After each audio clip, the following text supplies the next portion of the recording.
Manipur thokliba conflict ase khoi gi narco terrorist ki thoan bani na hiring lamdam khoi gi hiring cherek asida khoi gi tonga tonga ba khongjang singa mari lena authority da aiba cherol sing pisan duna takshil lenge cherek asida khoi gi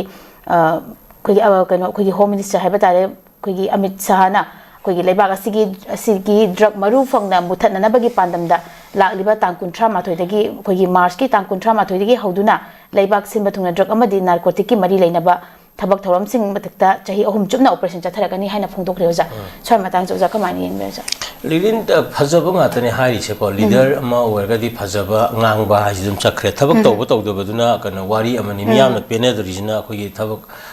khoi tawdabadugi penadaba yawani mamangda khoi honorable home ministry kana ko ayam high grade na kaino khoi mamangi tha kharada mamangda su khoi illegal immigration tha manu takthokadawni gaina hai bumba adagi ata takhokdaba border fencing loisangan ada loisandaba ko adagi ngangi bada kari tawgrage am thabak oina adu phajaba ngang kanda commission miyam sum thabak oina tawdragadi ke tawdi nosinida asijung saigi kano mamangi government formation ga dum manayeba thingni je haraga akan bakano je haraga thabak oina sindong tawdaba saigi kano si aikhoi gi laiba koi kano golden triangle gi kariba income jin north east ki income dei bu hengal awani ko my whole state ki kamde manipur dei yam wang ni hengra jani aduna ni ngasai gi aran ba illegal thabak mayam drug ki paisa sina tawrakanda atuki mate manipur ngasi wari ji popi gi economy gi kan impact ne ba koina wari se ko koina ngasi separate ka thengnaga dei ni sigumba mayam singa sida ka sai gi solli ba se masi manipur ship tawra kanda koi gi manipur si pura koi gi matama china gi kana opium war gi thengnagi ba gi history to repeat tawno ba gi kana masa oira bane ba even akoi 1975 te kana khang ngamakta dagi nisagi kano da nisabadi tholoki bagi wari akoi da dum lairi ne ko hauji sum pham kuding makta lakpadana hauji ti north east ki jaga santoka india gi asaw city jingda manipur north east power la iba drug ki kano impact si haura abane ba asi adum khanga phajana consciously yamna committed to mena saigi masi control tokdoba yade malem yoina youth da quite impact pi ba masina pillar mayam gi thudira ka doini ko china da saigi kana togi bado sa pijara kana talhan ba kulan ba saigi mangrang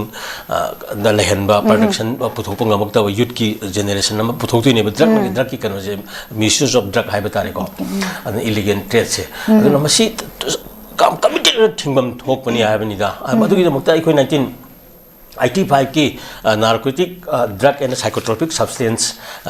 ek 1985 dum laigre madugi damga narcotic akoi gi bureau ko